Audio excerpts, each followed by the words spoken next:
ഇതിൽ കിച്ചണിലേക്ക് എല്ലാവർക്കും സ്വാഗതം. ഇന്ന് നമ്മൾ തയ്യാറാക്കാൻ പോകുന്ന നല്ലൊരു പലഹാരമാണ്. വളരെ ഹെൽത്തി ആയ ഒരു പലഹാരമാണ്. അതിനായി തേങ്ങ തിരുമ്മിയത് എടുത്തിട്ടുണ്ട്, അല്പം അമൃതം പൊടി, മുത്താരിപ്പൊടി.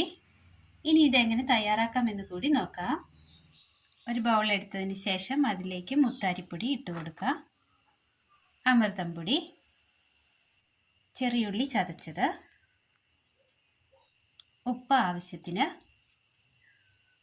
ചെറുജീരകം വറുത്ത് പൊടിച്ചത്, അല്പം തേങ്ങ, ഒരുപാടൊന്നും വേണ്ട, എടുത്ത മൊത്തം വേണ്ട, ചെറു ചൂടുവെള്ളം. നന്നായി ഒന്ന് മിക്സ് ചെയ്തെടുക്കാം.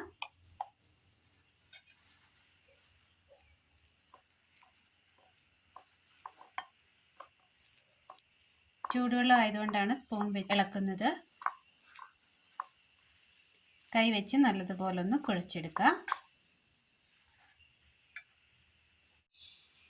അങ്ങനെ മൊത്തത്തിൽ എല്ലാം കൂടി നന്നായി കുഴച്ചെടുത്തിട്ടുണ്ട്. അല്പം വഴനയില കുമ്പിൾ കുത്തി എടുത്തിട്ടുണ്ട്. വഴനയിലയിലേക്ക് തേങ്ങ ഇട്ട് കൊടുക്കുക. തേങ്ങ ഇട്ട് കൊടുത്തിട്ടുണ്ട്. ഇതിലേക്ക് നമ്മൾ കുഴച്ച് വെച്ചിരിക്കുന്നത് വെച്ച് കൊടുക്കാം. ഇവിടെ മിശ്രിതം വെച്ച് കൊടുത്തിട്ടുണ്ട് വഴനയിലയിലേക്ക്. ഇതിന് മുകളിലായി അല്പം കൂടി തേങ്ങ വെച്ച് കൊടുക്കാം. തേങ്ങ വെച്ച് കൊടുത്തിട്ടുണ്ട്. ഇതുപോലെ എല്ലാം ചെയ്തെടുക്കാം. കുമ്പിളിൽ തയ്യാറാക്കിയെടുത്ത വെച്ച് കൊടുക്കാം. ഇനി ഇത് മൂടി വെച്ച് വേവിച്ചെടുക്കാം.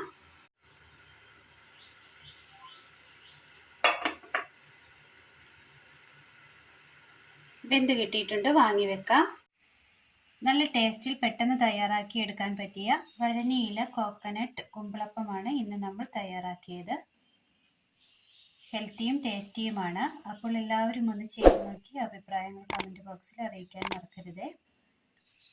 അപ്പോൾ ഇന്നത്തെ വീഡിയോ എല്ലാവർക്കും ഇഷ്ടമായി എന്ന് വിചാരിക്കുന്നു. ഇഷ്ടമായ ലൈക്ക് ചെയ്യാനും ഷെയർ ചെയ്യാനും സബ്സ്ക്രൈബ് ചെയ്യാനും മറക്കരുത്. താങ്ക്